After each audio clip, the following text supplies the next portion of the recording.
Good evening, and welcome to our webinar in preparation for Women Composers Sunday, which is the 10th of March, 2024.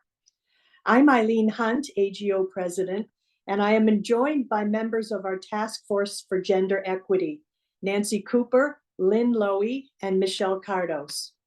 We're delighted also to welcome special guests, Dr. Grace Wiersma and Marilyn Sobaji. We'll be discussing three outstanding women composers whose music is available in the January, February, and March issues of the American Organist for your study and performance next month. At the end of this session, if you'd like to ask any questions of any of the panelists, I ask you please to put them in the question and answer section. Lynn and Nancy, I'd like to invite you to talk about composer Elizabeth Sterling, whose music was featured in the January issue.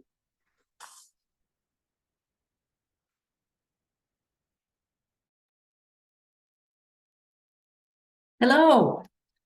The first piece we highlight today is the Largo in A-flat by Elizabeth Sterling. Sterling lived in the 19th century, 1819 to 1895. She was an English organist and composer who represents that first generation of women who joined our profession. And how did that happen? What circumstances made it possible? Well, in a way, it was an accident of history. So in the 19th century, because of the Industrial Revolution, London grew from 1 million to 6 million people, which made it the largest city in the world by a factor of 2. All these new city dwellers needed churches, and all these new churches needed organists. So suddenly there was a need, a push for women pianists to get out there and supply these churches. So Elizabeth Sterling, Anne and Elizabeth Mounsey, Eliza Wesley, Anne Stainer, hundreds of women were out there in London as new organists. Sterling was a talented pianist, and she was encouraged by her family and her teachers. She studied at the Royal Academy of Music, so she had all the qualifications to get going. Her organ teacher was Edward Holmes. He was an interesting guy. He was both a teacher and a music critic.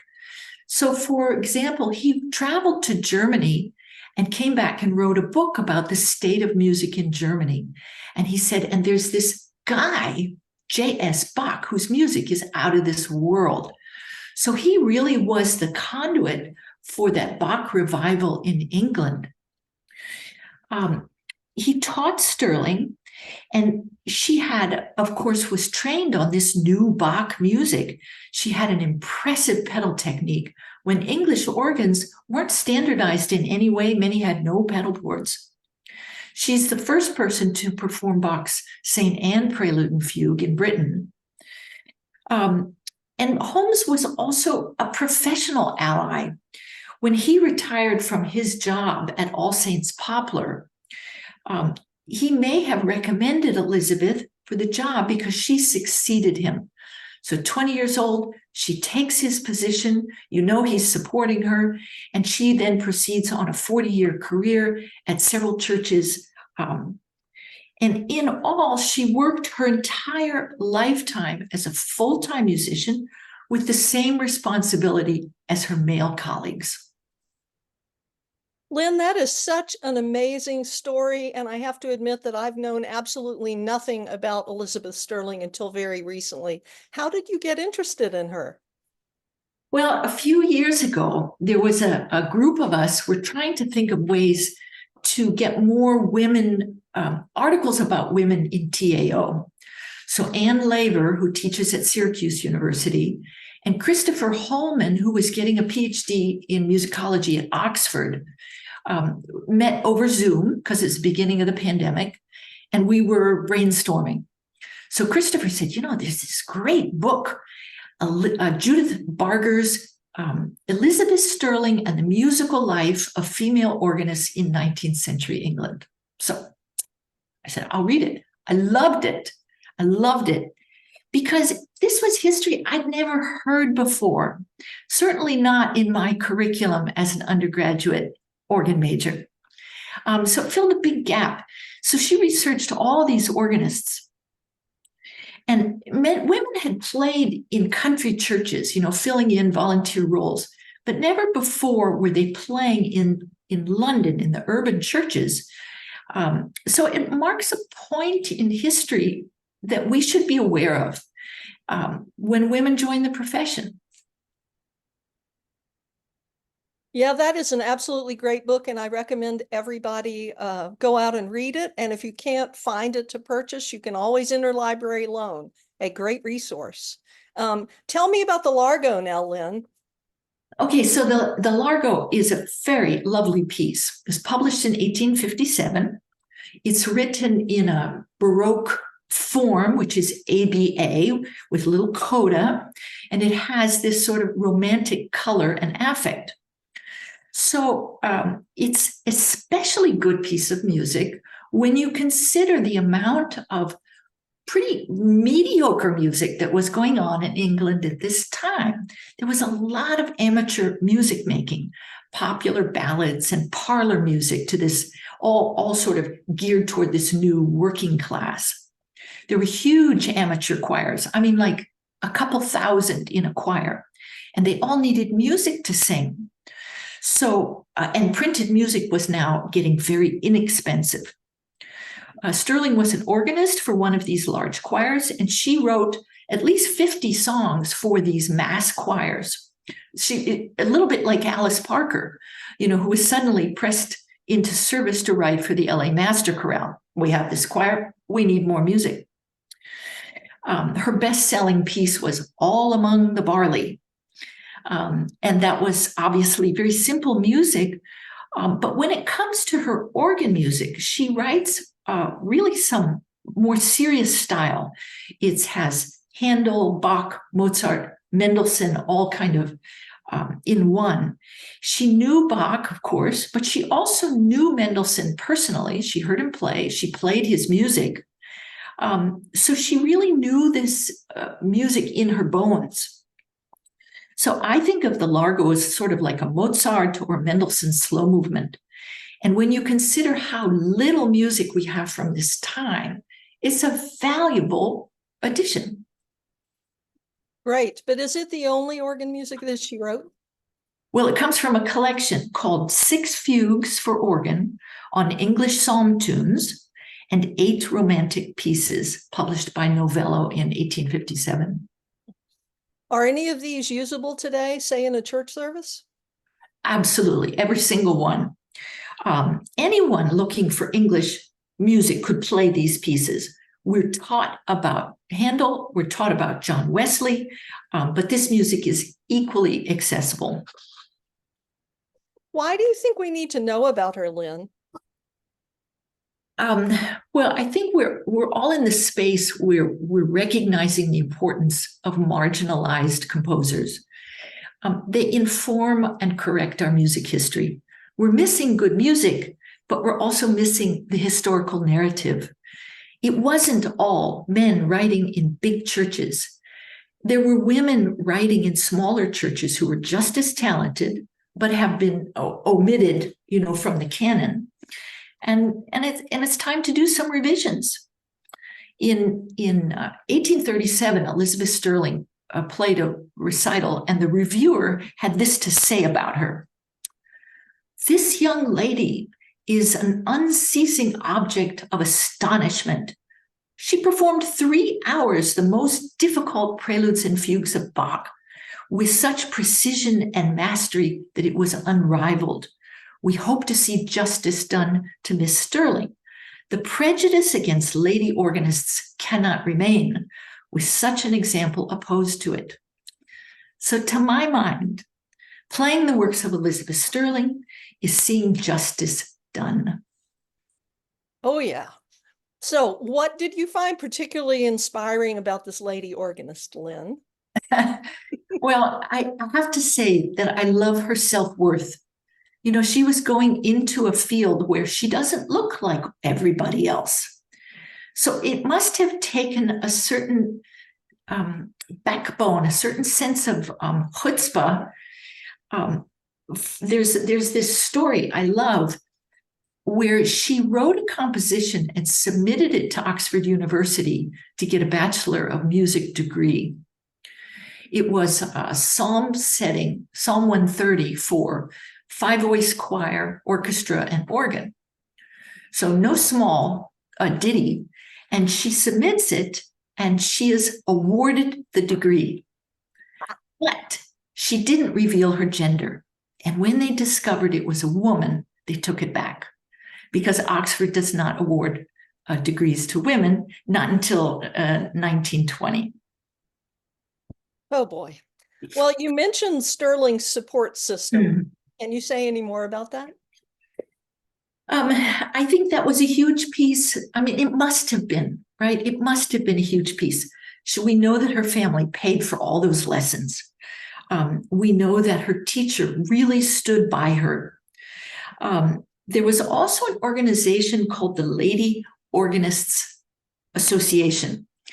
And I love this notion that Sterling might have belonged to it, although we don't know. But their mission was to promote women organists who were too much in the habit of having their applications rejected and their qualifications deprecated when applying for public appointments. So they band together, and I find that inspiring. This would be a very fun group of women to hang out with. Absolutely. Are there parallels between Elizabeth Sterling and your own experience as an organist? Well, I feel very fortunate that I had wonderful role models, both men and women. My first teacher was John Rodland, Kathy Rodland's father, who's been at St. Olaf now 20 years. Rique-Claire Alain was my teacher after I finished my DMA. And she, for example, was such a phenomenal human being and player. She recorded the complete works of Bach 3 times. And one of the stories I loved is that she said, oh, well, I only did it because I was so inexpensive. I was cheap because I always played it perfectly. And so it didn't cost as much to, I was cheap. But I also get support from my husband, my children, my church, the AGO, the task force from the Society of Women Organists, and other projects I am engaged with. I've just worked with the Women's Sacred Music Project, where we issued a collection of 73 hymns by women. It is published online at the Hymn Society, and it's called Resounding Voices. If you'd like to run right out and download it, you can make a free download. And it's great. I've done that very thing. Does Sterling remind you of other women today? Yes. I think of Ethel Smythe, who was such an interesting, towering woman who wrote like 10-volume autobiography. She had self-worth. Florence Price or Alice Parker, they knew what they needed to do, what they were called to do in this world, and they did it. I think of Sarah McDonald, who has such, what would you call it, energy, right? For being the first woman director of music of either Oxford or Cambridge. Cambridge University did not admit women until 1948. And here is Sarah, 50 years later. She's the first music director, and they just made her the organist of Cambridge University. That's a historic first, right? And so I so admire, the self-worth that these women had. Absolutely. Now, why do you think Women Composer Sunday matters? Well, as I mentioned before, when I went through my degree programs, women composers were invisible. And things are getting better, but change is slow coming. And there are organ professors today still graduating students with all white male programs. And that's unfortunate because they're really, it's a disservice if you don't know what else is out there. So the story is incomplete, in my opinion. The bottom line is that we're teaching a fuller, more accurate canon, as well as respect for women in the field, in academia, in publishing, performance. We're teaching respect for women in the trenches, right? The ones who are doing this church work a week in and week out. Absolutely. Okay, one last question for you. Do you play any music by women in your church? Well, I work at St. John's Lafayette Square. This is the Church of the Presidents across from the White House. And I would say that nearly every Sunday is Woman Composer Sunday at my church. Yes, I do. It feels right to have them there. Excellent. Thanks, Lynn. Thank you very much, Lynn and Nancy. That was wonderful. Now it's my great pleasure to introduce Dr. Grace Wiersma, daughter of Roberta Bitgood, who served as the first female president of AGO. Dr. Bitgood's music was featured in the February issue of our magazine. And I'd like to talk with Grace about her mother's career and her music. Grace, Roberta is often remembered by those who were familiar with her personally, choir members, organists, clergy, as an outgoing storyteller who could captivate her audience, whether small or large, lay or professional. Were there some early influences that might have nourished such talent? Sure. I would say a large part of it is that Roberta, my mother, grew up in a three-generation household, all under one roof, in a family of modest means. They took in boarders as a matter of course, and storytelling was a kind of at that time, I think, a form of family entertainment. When the family got together, each person had their own kind of repertoire and personality. So there were also close friendships with clergy. On her mother's side, the family was deeply involved in the New London Methodist Church and church governance and supervision of the Sunday school. So storytelling was something that was cultivated for various reasons, not just in the family, but I think especially because they were friendly with clergymen. There were close friendships with not just their own clergy person, but family friends who were members of the clergy. And that somehow gave rise to a sense of critical evaluation of, the sermon. It would be talked about afterwards. And I think with a good deal of critical evaluation and perhaps a bit of irony. So there were lots of threads, and Roberta's father was quite a different type of character. He was a salt of the earth type of gentleman from upcountry. He was a railroad engineer, and he was a spinner of tales. And his tales were quite different. Nothing about the sermon, but more about exciting and interesting things that happened to him on the railroad. Mm-hmm. He was driving the trains up and down the coast, the New England coast. So I think all of those things, plus Roberta's mother encouraged her to be a performer when she was just a teenager. So she had support for the idea of performance, and the idea of story structure was kind of a natural thing within the family. Roberta was the first female to receive a doctorate in sacred music in the United States. She earned the fellowship certification from AGO. She was a frequent recitalist, a teacher, a church musician. But I want to talk to you a little bit about her sacred music. As a composer of sacred music, Roberta published mainly works of music for use, as opposed to so-called art music. Can you recall how Roberta herself thought of this contrast? Sure, it's an interesting topic. One thing Roberta lacked was what you might call delusions of grandeur.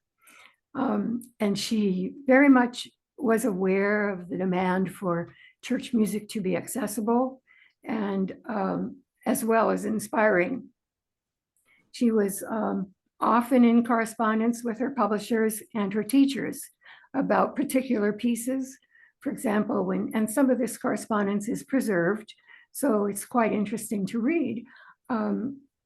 She would be asking, wondering if a certain piece was original enough or interesting enough. She would ask advice. And in particular, a case in point was her cantata Job. Before it was published, she consulted in a series of letters with Helen Dickinson, who had been her teacher, the wife of Clarence Dickinson. And Helen Dickinson's suggestions actually gave rise to the climactic moments of the cantata, which are memorable to singers and audiences. So this is just an illustration of the fact that she was really unprepossessing and wanted her music to be accessible, but she also worried about, original, interesting. And in fact, during the 1950s, when I was in high school, she was enrolled in a music composition course at the University of Redlands in California. She studied composition at that time with Wayne Bornstedt, who was the professor at the School of Music at Redlands. And one outcome of that was actually her piece on An Ancient Alleluia was a direct result of that work. What makes the American Guild of Organists so important to Roberta Bitgood? Well, clearly it was an outlet for her talents and capacity for leadership beyond the walls of the church. And really it became a lifeline. And when she really needed support, when, for example, she met with a situation where a particular group of church leaders failed to support her or felt critical of her wide-ranging activities, her ecumenical efforts, she could turn to the Guild for support, and it really became her lifeline during the course of her career. Given Roberta's close contacts with organizations outside of AGO, such as the New Jersey Federation of Music Clubs and Choristers Guild, and also the great popularity that she enjoyed as a guest conductor of junior choir festivals, workshops, and choir camps across the country, what formative experiences of her youth could have contributed to her capacity for outreach? Well, I think the fact is that all the women in her family were activists, and she had that example to look to.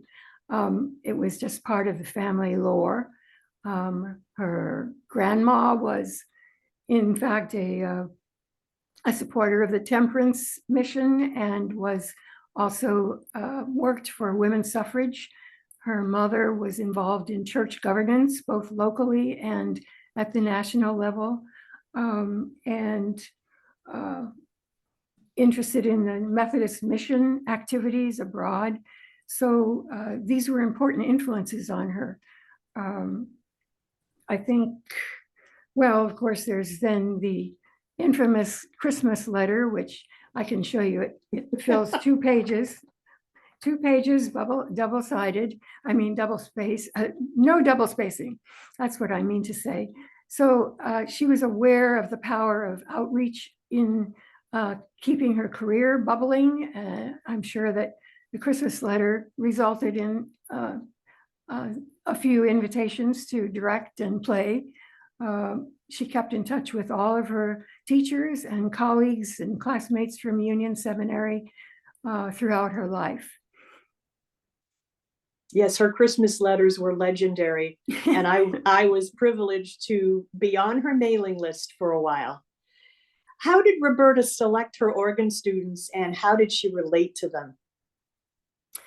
Well, I think her students were a self-selecting group. She never said no, I would venture to say, but she was compassionate in dealing with a student who was less able or who had challenges. She would adjust her teaching and expectations to that person's abilities or lack thereof. She was extremely generous toward those who were especially talented, and they became more or less her equals and close friends. I can remember the journey across the country from Buffalo to San Francisco in 1952 to San Francisco to the National Convention, surrounded by her very talented organ students in the back seat. On one side, I had Carl Staplin, and on my other side, I had Mildred Fishley. And these were both very proficient organists who later had wonderful careers. Yes, indeed. We know that Roberta was the first female president of the American Guild of Organists, a huge honor. And I have the privilege of being the fourth female president. But I'd like to ask you what you think made Roberta a natural as a write-in candidate for AGO president in 1976. Well, I think because of her activities as a guest conductor and because her anthems, the most popular anthems, were known across the country, she was a known quantity.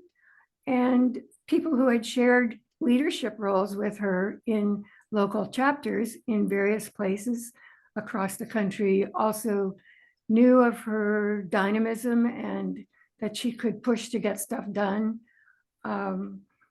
Not to mention the legendary Christmas letter that kept her name in front of people. So I think it was easy to think of her if you received a letter every year. Yes, indeed. How might have Roberta's career foreshadowed the need to open up the profession of sacred music and organ playing in general to a wider sphere of influence in society and the world? Well,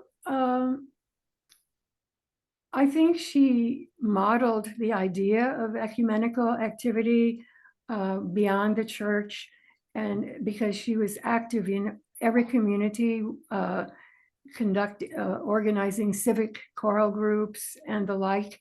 And she, in fact, conducted sort of ex officio choir recruitment through her community groups, and made her choirs more diverse through that activity. Then I suppose as the clock went around and we approached the 1960s, her approach to kids, she started out as a junior choir leader when she herself was almost a peer, because she became the choir leader in her home church before she was out of high school. And, so she related to kids as if she were a peer in a way, but the sort of her Victorian background was probably less and less appealing to kids beyond the 1960s. By the 70s, I don't know that she had pursued junior choir activities, but I think the fact is that for her it was about the activity. It was never about religion, and I think this spoke to people. And finally, how can interested members of this audience learn more about Roberta going forward? Well, that's an easy one. There we have two great resources. Thanks to her student, her excellent student from Michigan, Julie Goodfellow, and the librarian at Connecticut College, her alma mater, Brian Rogers. Both of these people have been instrumental in preserving the record of her career. So people can acquire a copy of the so-called Bitgood book. This is what it looks like. It's called Swell to Great. AGO may still have some new copies for sale. I'm not sure about that, but we published it in 2000. Julia Goodfellow visited us with the express purpose of interviewing Roberta over a series of days about her life experiences. We all realized that as she became more elderly and forgetful, we realized that her repertoire was going to soon disappear. And so Julie took it upon herself to make the effort to interview her, and we organized this activity and jointly recorded her stories, and Julia then did the work of turning it into prose, and we edited and published the work privately. And really, it's a pretty complete record of her background and her attitude towards her career. Brian Rogers, the librarian at Conn College in the 90s, took the initiative to visit Roberta and ask her to make a gift of parts of her collected papers, which she did. And this stuff has now been fully cataloged. And so I think I prepared a document with some URLs where people may visit the Roberta Bitgood Papers collection. And they can also get snippets from the Bitgood book by visiting the Roberta Bitgood Commons website, which we maintain in her memory. So I think those two links are available, and people who are really interested can go from there. Grace, thank you so much. It has been such a pleasure and privilege to talk with you. And thank you so much for being part of our webinar and for working with our task force this winter. I can't tell you how much I personally have enjoyed it. Thank you. Thank you so much. Michelle, I'd like to invite you and Marilyn to explore her music and her career as a composer. Thank you so much. So the good news is everything that we are talking about in the webinar today are also in some of the upcoming TAO articles that have been happening in January, February, and now one in March with a very lovely composer that we have here today. She is the Minister of Music at Phillips Memorial Baptist Church in Cranston, Rhode Island, an adjunct instructor of music and collaborative pianist at the Community College of Rhode Island, and professor of sacred music at the Graduate Theological Foundation in Sarasota, Florida. Welcome, Martha. So good to have you here today. It's good to be here. So we'll just get right into it by asking you about your experience as a composer. Where did you start? Where are you at now? How has that changed throughout the years? Well, it's changed a lot. I started actually as a teenager. I would arrange music hymns for my younger brothers who played brass instruments. And I was fascinated with, the different keys and so forth. And so I would arrange for them and we would perform together, piano, 2 trumpets and a trombone. I went on to college and of course took the usual composition, orchestration courses and so forth. Eventually becoming really interested in choral writing. So I did a lot of choral arranging and composing, which then morphed into an interest in handbells. And I spent some time writing for bells. And it wasn't until I went to the Graduate Theological Foundation to do doctoral work, and they asked me, what did I want to do for my doctoral project? And I thought, well, I had never written anything for organ before. And if I would write a recital's worth of music and perform it, that would be a worthy project. So that is when I got started arranging and composing organ music. That's amazing. And I love that, just like we heard from other composers too, it really became kind of like out of a necessity for you, Yeah, everything was for a practical purpose. Even now, like a new march might be for a friend's wedding or something for particular circumstances. Yeah, and that's lovely. I think that's what's also, at least for me with your music, makes it so accessible and usable. Because that's exactly how you wrote it, to be able to be used. So that's awesome. And how throughout this journey as yourself as a composer, how has that now changed throughout these years?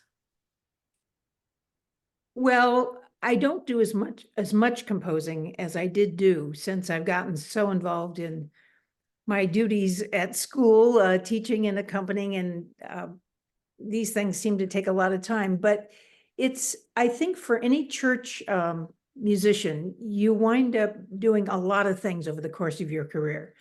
And you may go in seasons of more time spent on one thing than another, you know? Because a church musician really does have, it has to be sort of a jack of all trades in these days, I think. Have to be able to do many things. It's the rare positions that are just specifically full-time organ positions. Yeah. And I know that you're doing kind of a mix of that right now between your job at your church and teaching and accompanying.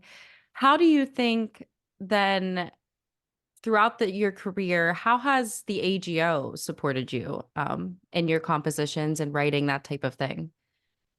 Well, first of all, every church position I've ever had has been thanks to AGO, because when I would move to a new city, the first thing I would do is contact the local chapter and then find out what positions were available.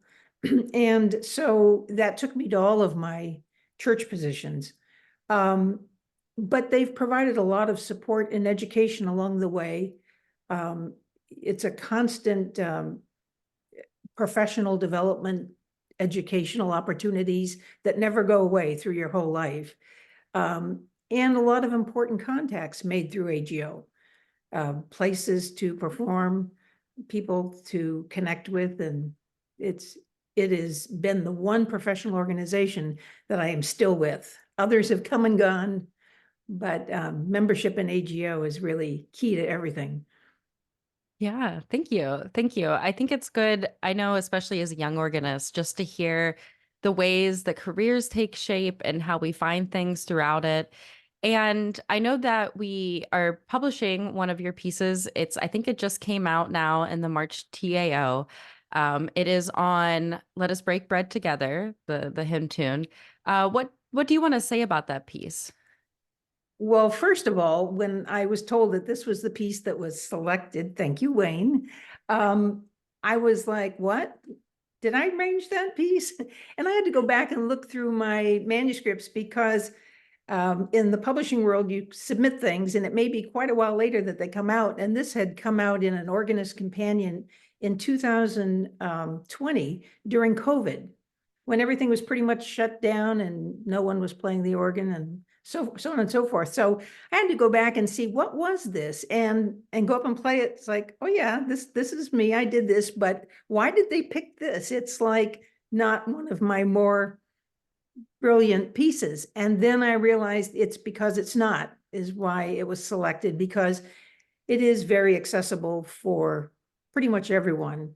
Even if you're a pianist that's just recently sort of transitioned to have a church job and maybe the pedals aren't a comfortable thing, that's fine, because they're very easy.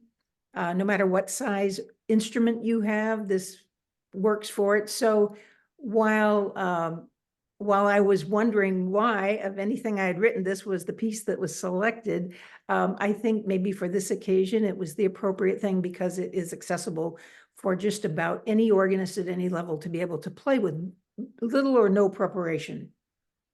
Exactly. And yeah, and especially having it published in March, and especially with Women Composer Sunday coming up on March 10th, that should also give anybody enough time if they want to take a look at it and incorporate it into their service as well. But besides that piece, I know that you've also composed a variety of other things. Where could we find some of your other music and kind of explore that a bit? At the Wayne Leopold. If a lot of my stuff was published over the years in the Organist Companion, and there are some standalone pieces as well, and some organ demonstrators that were designed for kids. So I think an email to Wayne will put you in touch with pretty much anything I've done for organ. Yeah, great. And I know that you've also, not just organ, but also other pieces as well, right? Well, yes. Now those are more in the past, and some of them are out of print and so forth. So it's been mostly organ in the past, more recent years. Yeah, good. Awesome. Thank you. And throughout all of this, and your incorporation into the webinar today, and thanks to Wayne Leopold for connecting us with you and helping with the piece, you and all of us here are in some way advocating for women musicians and composers in the sacred music field, and in general, just in the organ field. Do you think that women within this are underrepresented? And if so, what are your thoughts on it and how we kind of work to change that? Yes, I do think women are underrepresented, even as women clergy have been. You know, it's a historical thing that is changing. There are more women as clergy, more women in music positions in church. I think maybe it's not as bad for organists as it is for ministers of music. Maybe are even more unrepresented. So I think just get out there and do it. And the more of us that are out there doing it, you know, the more people will see that and come forward. I do think that this is an important Sunday in March because it shines a light on something that is underrepresented and says, hey, let's do something about this. Yeah, definitely. Thank you. And we talked about, some of your organ compositions, other things that you've worked with. Are there any other projects that you want to talk about, or anything else that you're working with that seems to be an interest of you that would be good for young organists to hear? Well, I would say for young organists, my advice is if it's church work that you want to go into, I think just be as versatile as possible, because you really need to draw upon many different aspects of your musical background and musical training just to, for example, I'm constantly running from piano to organ in the course of a service, and this is not easy. The piano's up front and the organ is in the rear, up in the loft. But one has to do these things. You find you have to accompany, you have to play recitals, you have to train up young people. And one of the things I've started doing at my church, which was an idea that didn't originate with me, I stole it from a colleague, is an organist assistant program where children in elementary school can assist me during a postlude, not every week, but from time to time, pulling out stops, turning pages and stuff.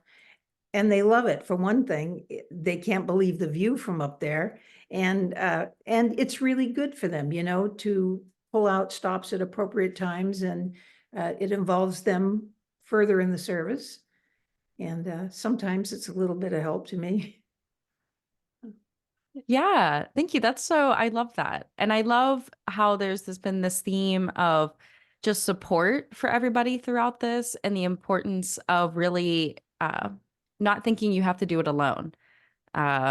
Between the AGO, reaching out to other people, connecting, learning new things, learning about new people, incorporating them in the service. So thank you so much for sharing about this. Pleasure. And now, if anybody has any questions or anything, feel free to drop them in the chat. We're welcome to answer these. I said before that all of the music, everything about these composers, more information can, number one, be found in the TAO articles that have been published in January, February, and now March. But you can also find more information at our website for the Task Force for Gender Equity through AGO. We also have a newsletter that you can sign up with, and lots of different ways for you to engage with this. I see one question here is if AGO members want to share these pieces with students, do we have permission to do that?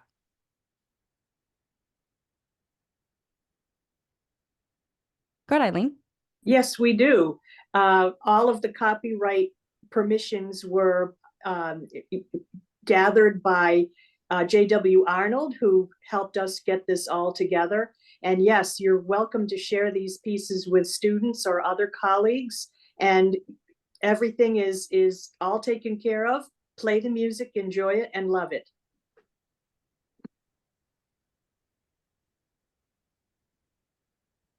I wanted to mention too, another interesting fact that we'll be talking about more in upcoming months, especially with the newsletter, is how much improvement has gone into the American Organist over these last couple of years in terms of reflecting more authorship and articles about diverse groups. I just actually myself did a study on it, and in the past 5 years, it's almost more than doubled. And I really credit that to a lot of the people in the AGO. So this is also my encouragement to explore these different composers, people, pieces. Tell us about it. Feel free to write to any of us. I love including things in the newsletter. Feel free to write to the TAO if you have something that you really want to talk about, or maybe you've really read up on a particular piece or composer and you really want to share it. That is a great place to do so. There's lots of different opportunities to connect with each other throughout this.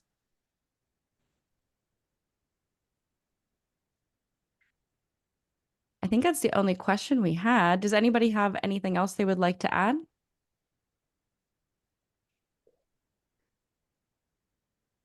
I would just say that we lost Alice Parker at Christmas Eve this past year. And if she wrote over 500 pieces, so if you're thinking of a choral work, she did magnificent work her whole life long.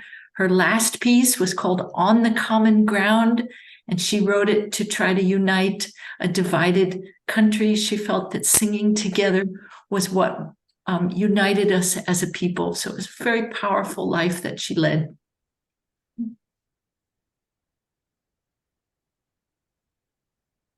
I'd just like to thank all of our audience and our panelists for being with us tonight. Lynn, Nancy, Michelle, it's such a pleasure working with you. And Grace and Marilyn, it's been wonderful having you with us tonight. And for all of our AGO members and friends who may be listening now or may listen in a few days, I wish you much beautiful music on March 10th. And I invite you with great excitement to continue exploring works of women composers. There's a lot of wonderful, wonderful music out there. So enjoy. Yes. Thank you. And thank you all for being here. This meeting, this webinar is also recorded, so you can check it out. Feel free to share it. Like I said, feel free to also check out our website, sign up for our newsletter. We have lots of really interesting information each month. Also a great place for all of you to share anything that you all might find out. We're always excited to hear from you. So thank you all so much.